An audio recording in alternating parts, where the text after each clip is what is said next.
Jam होकर रह गया है और बेरोज़गारी मुसलसल बढ़ रही है, क्योंकि जब हमारी सनतें बंद होती है, जब हमारी टेक्सटाइल इंडस्ट्री बंद होती है तो बेरोज़गारी का एक रैला आता है, एक तूफ़ान और एक सुनामी आता है जो कि मुआशरे के अंदर बेरोज़गारी का सबब बनता है। और उसकी वजह से आम आदमी जो लेमैन है, जो गरीब बंदा है, जो एक दिहाड़ीदार मज़दूर है, जो मेहनत कश तबका है, वो सफ़र करता है।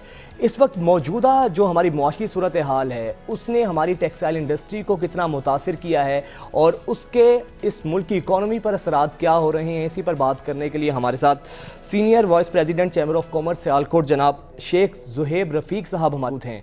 बहुत शुक्रिया शेख ज़ुहैब रफ़ीक साहब आपके वक्त का। क्या कहेंगे इस वक्त की जो हमारी मुआशी हालत है, लग क्या रहा है, टेक्सटाइल का फ्यूचर आप क्या देख रहे हैं? ज़ाहिरी बात है जो सनतकार जब हमारा मुतासिर होता है तो उसका इम्पैक्ट नीचे आम आदमी तक आता है बेरोज़गारी की सूरत में।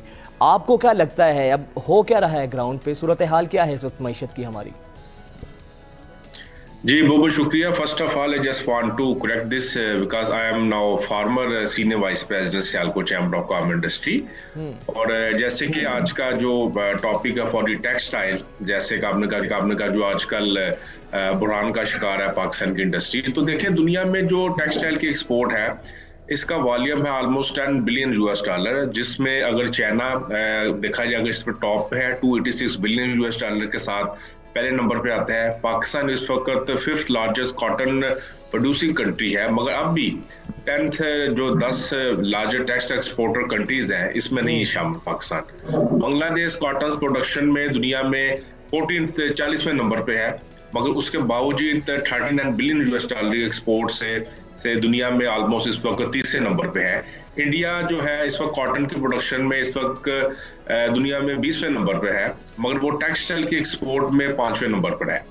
तो मैं समझता हूँ कि जितने जो रिसेशन आया है अभी देखिए इंटरनेशनल जितने भी ब्रांड्स हैं लाइक वॉलमार्ट है, आइकिया है, मार्क्स स्पेंसर है, नेक्स्ट है, कोरोना में देखिए इन्होंने जब देखा कि सेल्स डाउन थी तो सो लोगों ने ऑनलाइन शॉपिंग की तरफ गए और इन रिटेलर्स ने ये समझा कि कोरोना के बाद एक मैसिव लोगों का ट्रेंड आएगा परचेजिंग में, इन्होंने बहुत ज़्यादा स्टॉक कर लिया अपने वेयर हाउसेज में। मगर कोरोना के बाद उस तरह की उनकी जब सेल्स ना हो सकी तो मैं समझता हूँ कि जिसकी वजह से ये तमाम इंडस्ट्री में जो स्लम्प आया है, और I trust this is a temporary slump, ये इंशाल्लाह हम इससे बाहर निकलेंगे।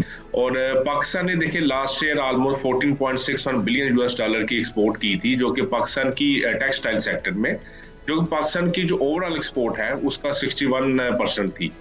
टेक्सटाइल का जो सेक्टर है वो पाकिस्तान का इस वक्त सबसे बड़ा सेक्टर है, जिसके साथ पाकिस्तान की जो टोटल इंडस्ट्रियल जो लेबर की है उसका 14% जो आपका रोजगार इसी सेक्टर से एक मुंसलिक है। और पाकिस्तान के जीडीपी में टेक्सटाइल का एक खास रोल है, पाकिस्तान को जीडीपी जो रोल है सही। इस वक्त जो टेक्सटाइल का सेक्टर का जो मसला बुरहान है, जो पिछले 5 माह के अंदर स्पिनिंग एंड वेविंग के जो ऑलमोस्ट 150 से ज्यादा यूनिट्स बंद हुए हैं, जिसकी वजह से लाखों की तादाद में जो लोग बेरोजगार हुए हैं। तो देखिए ये जो सेक्टर है ये वो सेक्टर है जिसने कोविड में बेशुमार इसने प्रोग्रेस की थी और रिकॉर्ड ऑर्डर्स पाकिस्तान को मिले थे, और पिछले साल ऑलमोस्ट 19.31 बिलियन यूएस डॉलर की एक्सपोर्ट हुई थी इसी सेक्टर के। तो इस वक्त देखा जाए तो टेक्सटाइल सेक्टर जब ग्रो करता है तो पूरा पाकिस्तान ग्रो करता है।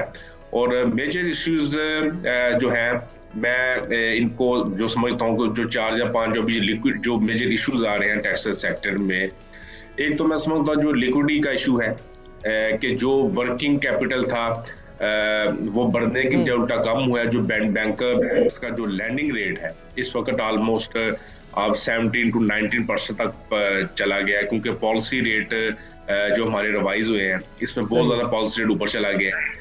ये स्टेट बैंक था जिसने दो साल पहले हमें टेक्सटाइल सेक्टर के लिए टैरिफ की स्कीम जब इंट्रोड्यूस की थी तो इस सेक्टर में काफी बिलियंस के हिसाब से एक इन्वेस्टमेंट आई थी और सेक्टर ने तरक्की की थी। इसके अलावा जो इलेक्ट्रिसिटी और गैस की जो सप्लाई है इसमें भी बहुत ज्यादा इंस्टेबिलिटी है, और हमें उन रेट्स पर भी कंपेटिटिव इलेक्ट्रिसिटी और गैस की सप्लाई नहीं मिल रही, जो कि एक मैं समझता हूँ कि बहुत बड़ी एक डिस्पैरिटी है इस इंडस्ट्री के लिए। अगर देखें तो इस वक्त भी पंजाब को जो गैस है वो 9 यूएस डॉलर पे मिलती है, जबकि सिंध और केपी को 4 यूएस डॉलर पे मिलती है। तो देखिए, तो सबसे बड़ी जो इंडस्ट्री है इस वक्त पंजाब में है, अगर यहाँ पर इंडस्ट्री लगाना है तो it's not feasible right now. तो हम चाहते हैं कि जो वेटेड एवरेज कॉस्ट पे गैस जो अब पूरे पाकिस्तान को गैस दी जाए, पर अब तक वो अब उस लेवल तक नहीं हो सकी। तो मैं भी इसमें मैं समझता हूँ कि कुछ पॉलिटिकल विल की कमी है जिसको हमें भी इम्प्रूव करने की जरूरत है। तो देखिए, मुझे याद है कि एप्टमा ने गवर्नमेंट के साथ कमिटमेंट की थी कि हमने टेक्सटाइल की जो export almost 50 billion US dollar पर हम लेकर जाएंगे इस साल। हमने ऑलमोस्ट देखें अगर 26 बिलियन डॉलर पर आना था इस साल, मगर हम पिछले साल से भी ऑलमोस्ट 5 to 5% पे हम उससे नीचे आ गए हैं। देखिए, एनर्जी क्राइसिस को एड्रेस करने की जरूरत है। और अगर गैस की बात की जाए तो लोगों के बस मतलब डोमेस्टिक चूल्हे जलने चाहिए, मगर जब इंडस्ट्री को गैस नहीं मिलेगी, लोगों को रोजगार नहीं मिलेगा, तो ये चूल्हे फिर भी नहीं चलेंगे। तो सबसे ज्यादा प्रायोरिटी हमें, दुनिया में भी ये ट्रेंड है कि जब भी कुछ स्लम्प आता है, सबसे ज्यादा पहले आपकी इंडस्ट्रियल सेक्टर को, फिर आपके कमर्शियल सेक्टर को, फिर डोमेस्टिक सेक्टर को बिजली और ये गैस दी जाती है। तो हमें इसमें काम करने की जरूरत है। देखिए, नो डाउट ओवरऑल इंडस्ट्री में रिसेशन है, मगर अगर देखें तो बांग्लादेश की एक्सपोर्ट पिछले साल से 16 बिलियन US डॉलर बढ़ी है, जबकि पाकिस्तान की एक्सपोर्ट 5 to 6% कम हुई है। तो मैं समझता हूँ कहीं ना कहीं प्रॉब्लम है, कहीं ना कहीं फॉल्ट है जिसको ठीक है। हमें अच्छा improve ज़ोहैब करने साहब, आप क्या समझते हैं, जो आप क्योंकि जमा है जिस तरह आपकी बॉडीज़ हैं, हुकूमत, आप जैसे लोग जो स्टेक होल्डर्स हैं, इन तमाम तर मामले में टेक्सटाइल इंडस्ट्री के हवाले से कितनी फ्रेंडली इसमें इकदाम करती है, आप लोगों को कितना मुशावरत में शामिल करती है? अब लगता क्या है, हुकूमत की जो पॉलिसीज़ हैं, आप उनसे मुतमईन हैं इंडस्ट्री को लेकर जो हुकूमत इकदाम कर रही है? देखिए, मैं समझता हूँ is always need for the improvement. हम गवर्नमेंट जो हमारी गवर्नमेंट है, I mean we always use to have meeting with them concerning various topic. और हम और गवर्नमेंट का इंटरेस्ट भी है, गवर्नमेंट का, हमारे प्राइम मिनिस्टर ऑफ पाकिस्तान का विजन भी है कि एक ईज ऑफ डूइंग बिजनेस के हवाले से बिजनेस फ्रेंडली पॉलिसी दी जाए, और जो वो एक्सपोर्ट के टारगेट्स हैं वो हम अचीव की जाए। हमारे जो फेडरल मिनिस्टर ऑफ कॉमर्स हैं वीर कंवर साहब, उनसे हमारी मीटिंग्स होती हैं, PM साहब से मीटिंग होती है। इसके अलावा प्रोफेसर एहसन इकबाल साहब से भी मीटिंग्स हुई इस सिलसिले में कि हमें क्या क्या फैसिलिटी चाहिए, क्या क्या जो हमारे रीजनल कंपेटिटर्स हैं उनको क्या क्या फैसिलिटीज मिल रही हैं। और गवर्नमेंट हमारी बात सुनती भी है और उस पर अमल भी करना चाहती है, और बहुत ज्यादा लिहाज उन्होंने अमल किया भी है। और मैंने देखे इसमें ये चीज तो सर फिर मसला कहाँ पे है? जिस तरह आपने कहा कि गवर्नमेंट हमारी बात सुनती भी है, हमें लेती है, तमाम चीज़ें होती भी हैं, तो फिर बुनियादी मसला कहाँ पे है, लूप होल कहाँ पे है? देखिए, जैसे मैंने ऑलरेडी जिक्र किया था कि ये जो इस वक्त लैंडिंग रेट है, इसके अलावा जो इलेक्ट्रिसिटी एंड गैस की जो सप्लाई है, इसके अलावा जो हमारे रीजनल कंपेटिटर्स हैं, अगर हमें लेवल प्लेइंग फील्ड दी जाए, उसी रेट्स पर हमें बिजली, गैस और हमें जो हमारी कैपिटल में जो इन्वेस्टमेंट है हमारी, वो हमें उस लेवल पे कर दी जाए, प्लस जो रॉ मटेरियल्स है। क्योंकि देखें, इशू ये है कि इस रॉ मटेरियल भी उस लेवल का अवेलेबल नहीं है। अभी चाइना से एक्सपोर्ट के जो ऑर्डर्स कम हुए थे due to their western conflicts, मगर वो बिजनेस चाइना से निकलकर पाकिस्तान नहीं आया उस लेवल का, वो बिजनेस बांग्लादेश, वियतनाम और कंबोडिया चला गया।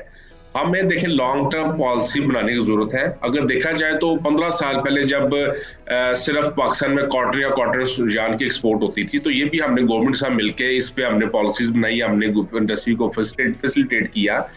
इस वक्त कॉटन और कॉटन यार्न की एक्सपोर्ट बहुत कम हो गई है, और अभी हम वैल्यू एडिशन पे आए हैं। अगर पिछले 10 साल से देखा जाए तो हमारी जो रेडीमेड गारमेंट्स हैं वो निटेड और वुमेन गारमेंट्स में हम ज्यादा कर रहे हैं, बेड शीट एक्सपोर्ट में शामिल है। तो देखिए, हमें अपना करंट अकाउंट डेफिसिट और जो ट्रेड अकाउंट डेफिसिट पर काम करने की बहुत अच्छी जरूरत है। इस वक्त इंपोर्ट का जो वॉल्यूम है देखा जाए $80 बिलियन पर बढ़ के पहुंच चुका है, जबकि एक्सपोर्ट और जो रिमिटेंस मिलाकर देखी जाए तो ऑलमोस्ट $16 बिलियन पर आती है। तो ये जो $18 to $20 बिलियन का गैप है, हम ये देखना कि किस तरह लग्जरी आइटम की या उन आइटम की इंपोर्ट को हम कम कर सके। ऑलमोस्ट हमें 20 to 25 बिलियन इंपोर्ट अपनी कम करने की जरूरत है, ताकि क्योंकि ये जो डेफिसिट आता है फिर गवर्नमेंट को उसके लिए लोन लेना ठीक है, अपनी इंपोर्ट हमें कम करने की ज़रूरत है। बहुत शुक्रिया ज़ोहैब रफ़ीक साहब, हिस्ट्री के हवाले से आपने कुछ बहुत अहम बातें की। लेकिन सवाल ये है कि जब हुकूमतें भी, जिस तरह आप कह रहे थे कि हुकूमतें हमें ऑन बोर्ड भी लेती हैं, तमाम मुशावरत भी होती है, राय आमा में भी आप लोगों को मुशावरत के हवाले से शामिल किया जाता है, तो फिर मसला मसाइल क्या है और इसका हल होना बहुत ज़रूरी है। क्योंकि टेक्सटाइल इंडस्ट्री जब ज़बूहाली का शिकार होती है तो फिर इसका असर जो है वो नीचे गरीब आदमी तक पड़ता है। बेरोज़गारी की सूरत में बेरोज़गारी पैदा होती है तो फिर मुआशी हालात मज़ीद ख़राब होते हैं। खैर, फ़र्ज़ंदाने इस्लाम के लिए